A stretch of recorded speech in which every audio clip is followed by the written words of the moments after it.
मिट्टी जो होती है इसको अलग अलग भागों में भी बांटा जाता है। ठीक है, कहने का मतलब है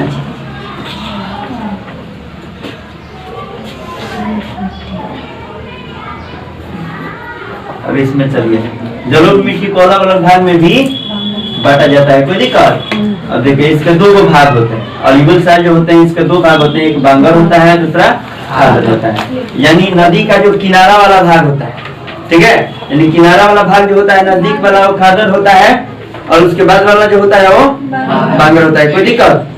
खादर मिट्टी ज्यादा उपजाऊ होती है, बांगर मिट्टी कम उपजाऊ क्योंकि उसमें पानी की मात्रा कम होती है। अब हम लोग को जानना है रेड सॉइल, क्या जानना है बाबू? रेड सॉइल के बारे में जानना है। देखिए यह मिट्टी लाल कह रहे कि लाल मिट्टी का निर्माण जलवायु परिवर्तन की वजह से चट्टानों के टूटने फूटने से होता है। कैसे होता है? अब देखिए कह रहे कि इस मिट्टी का रंग लाल क्यों होता है? क्योंकि इसमें आयरन की मात्रा होती है। क्या होती है? आयरन की मात्रा। आयरन की मात्रा कहने का मतलब है कि अगर आपको लोहा दे दिया जाए, लोहा देखे जीवन में कभी लोहा देखने को मिला? नहीं मिला है जी, लोहा देखने को नहीं मिला है कभी? अच्छा देखे तो लोहा को मान लीजिए कि लोहा जब सूख जाएगा तो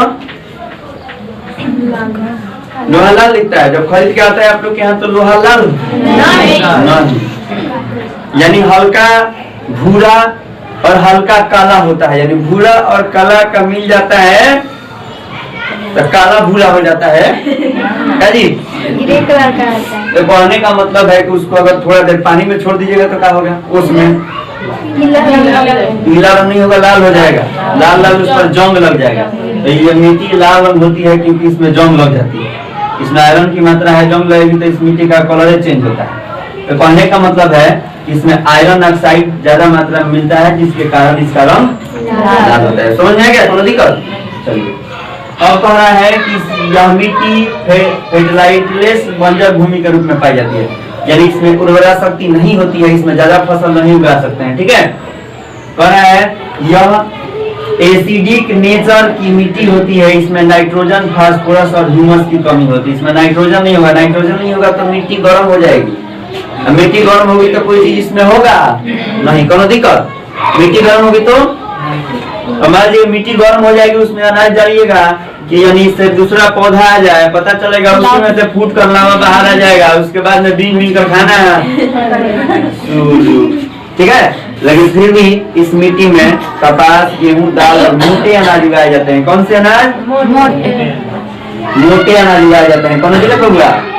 अब देखिए कह रहा है कि रेड सॉइल कहाँ कहाँ मिलता है? भारत यह मिट्टी आंध्र प्रदेश, मध्य प्रदेश, ईस्टर्न पार्ट में छोटा नागपुर का पठार, पश्चिम बंगाल, उत्तरी पश्चिमी जिले जो हैं मतलब बंगाल के, मेघालय की गारो, खासी और जयंतिया की पहाड़ियां, नागालैंड, राजस्थान में अरावली के पूर्वी क्षेत्र, महाराष्ट्र, तमिलनाडु और कर्नाटक के कुछ भागों में पाई जाती है।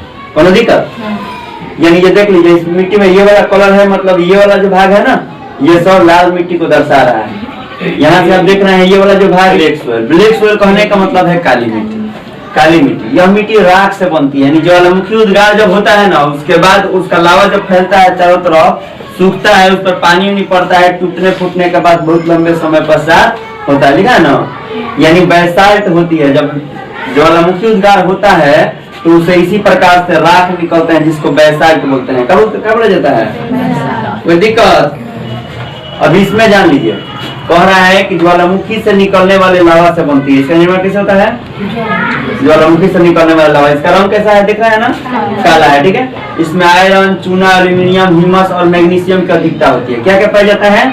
आयरन, चूना, एल्यूमिनियम, ह्यूमस और मैग्नीशियम पाया जाता है। कोई दिक्कत? यानी इसमें कुल मिला जुला कर जितनी उपजाऊ वाली चीजें होती है पूरे तरीका से इसमें मिलती है। क्या हो गया बाबू? दिक्कत हो गया क्या? बंद हो गया? कह रहा है कि इस मिट्टी का काला रंग टिटेनी, फेरस, मैग्नेटाइट और ह्यूमस की उपस्थिति के कारण होता है। यानी राख में क्या पाया जाता है? ह्यूमस ज्यादा पाया जाता है। अब देखें कि कहीं पर अगर लंबे समय तक कुछ रख दीजिएगा तो वहां पर सड़ेगा तो उस मिट्टी का रंग काला हो जाएगा। कोई दिक्कत?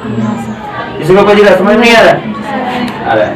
ठीक है, काली मिट्टी देखिए, इसमें क्या होता है, कपास। कपास को ज्यादा मात्रा में कार्बन की आवश्यकता होती है, कार्बनिक पदार्थ की आवश्यकता कपास में ज्यादा होती है, इसीलिए इसमें कपास की खेती की जाती है।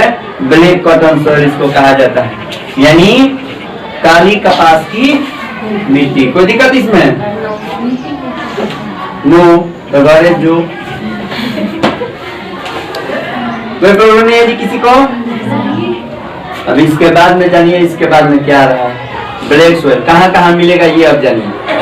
ब्लैक सोइल देख रहे हैं यहाँ पर, ये जो कटिंग दिख रहा है ना, ये ब्लैक सोइल का एरिया। गुजरात, महाराष्ट्र, मध्य प्रदेश, आंध्र प्रदेश, मैसूर, ये सब जो जगह है ना, यहाँ पर क्या मिलेगा, काली मिट्टी। अब लेटराइट मिट्टी जानेंगे। लेटराइट मिट्टी मतलब ये वाली मिट्टी, देखिए किधर है, ये किनारे किनारे पर हल्की हल्की पाई जाती है, ठीक है, दिख रहा है ना। और एक यह मिट्टी केमिकल रिएक्शन तथा चट्टानों के टूटने फूटने के द्वारा ड्राई सीजन में बनती है।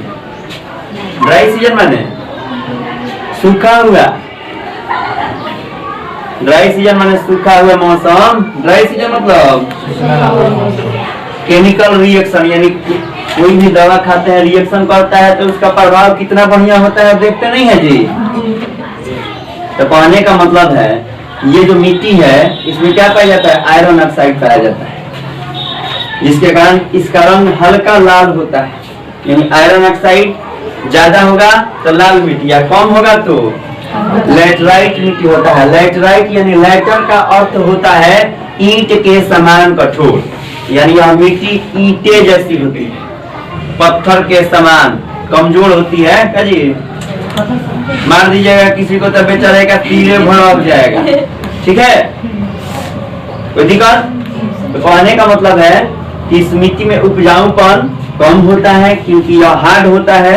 अब देखिए यह कहाँ पाई जाती है, गहरी लाल लेटराइट, सफेद लाल लेटराइट और भूमिगत जलवायु लेटराइट, यानी 3 प्रकार की मिट्टी पाई जाती है। कोई दिक्कत, कोई प्रॉब्लम इसमें बाबू? अब देखिए कहाँ कहाँ मिलेगा।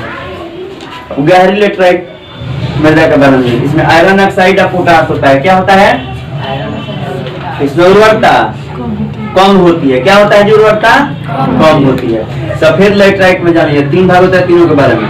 इसमें क्योलिन के कारण इसका रंग सफेद होता है, इसमें उर्वरा शक्ति बहुत कम होती है, इसमें कोई भी अनाज होता नहीं।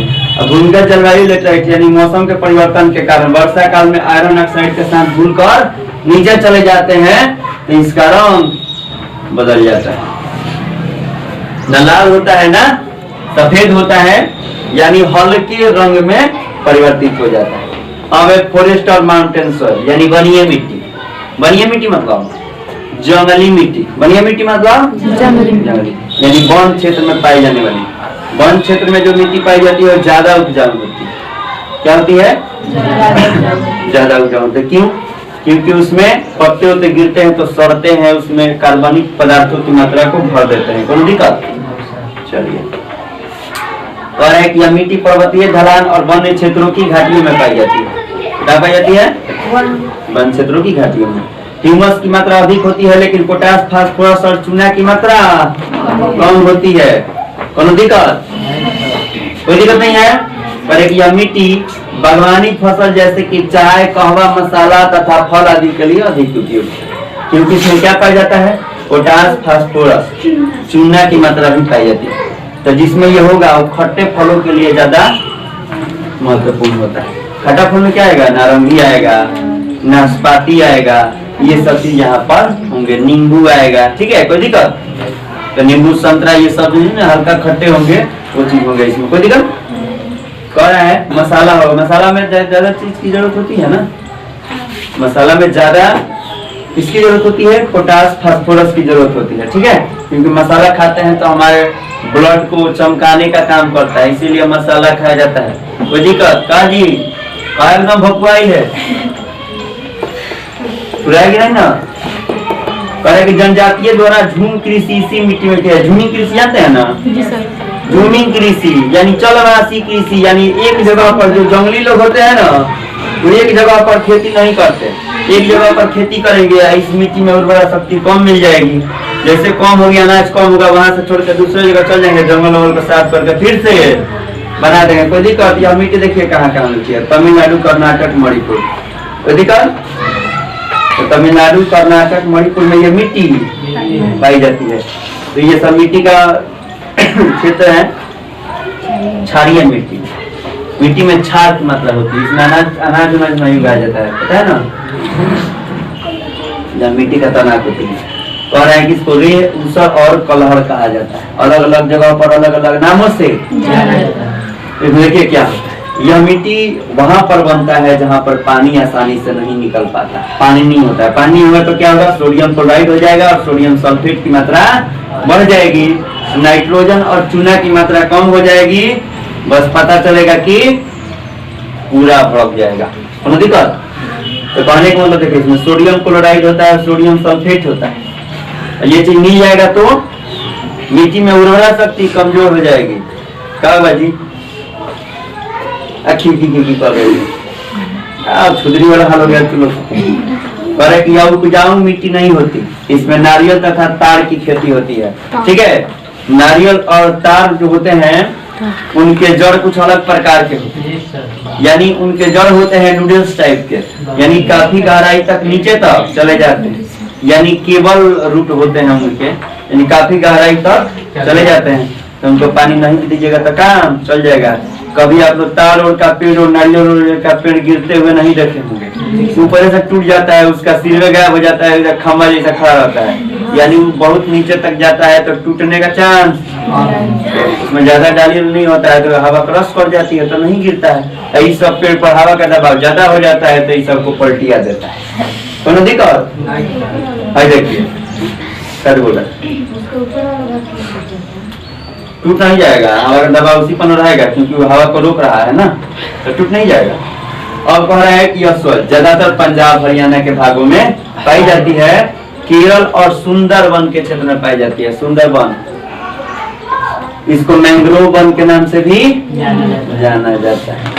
यह पश्चिम बंगाल और बांग्लादेश में पाया जाता है। अब है डिजर्ट सोइल, मरुस्थलीय सोइल। मरुस्थलीय सोइल कहने का मतलब है, ठीक है, मरुस्थलीय सोइल जो है हाई टेम्परेचर की वजह से यहाँ पर मिट्टी छोटे छोटे कणों में टूट जाती है, बिखर जाती है, जिसके कारण यहाँ पर पानी की मात्रा कम हो जाएगी, ह्यूमस कम हो जाएगा, लोहा और फास्फोरस की मात्रा ज्यादा हो जाएगी, नाइट्रोजन कम हो जाएगा, जिसके कारण यहाँ पर मिट्टी पूरे तरीका से खराब हो जाएगी। कोनो दिक्कत? अब यहाँ जानिए, इस मिट्टी में सिंचाई के सहारे गेहूं, गन्ना, कपास, ज्वार, बाजरा उगाए जाते हैं। बहुत सिंचाई की जरूरत है। अब बालू है, देखते हैं कि हम लोग यहाँ सोख्ता बनता है तो नीचे बालू डाल दिया जाता है, तो कितना पानी गिरता है तो पनिया नीचे की ओर चला जाता है। कोनो दिक्कत?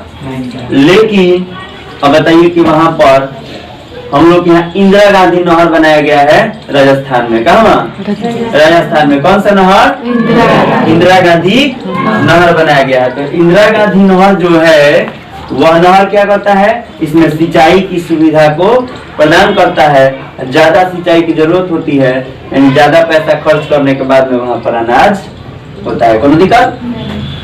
कह रहा है कि जहाँ सिंचाई की सुविधा नहीं है वहाँ भूमि बंजर पाई जाती है। कोई दिक्कत? किसी को कोनो प्रॉब्लम नहीं? बढ़िया बात। अब देखिए कह रहे कि पीट यानी पीटमार और जैविक मिट्टी।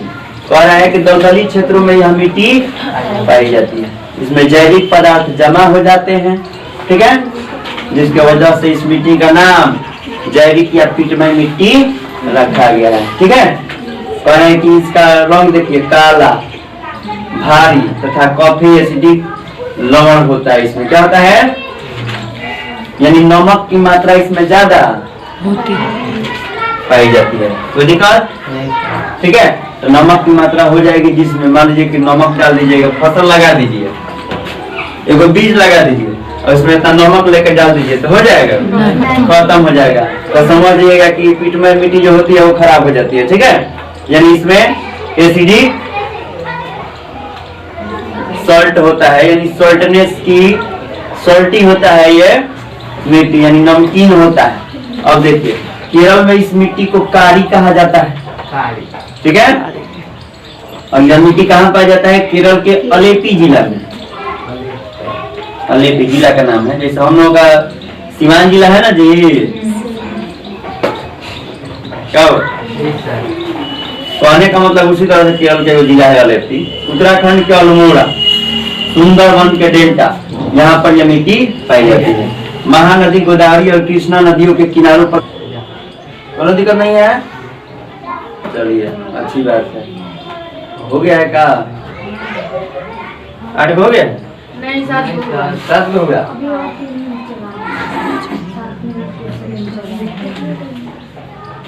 भाग में ताकत क्या बड़ी।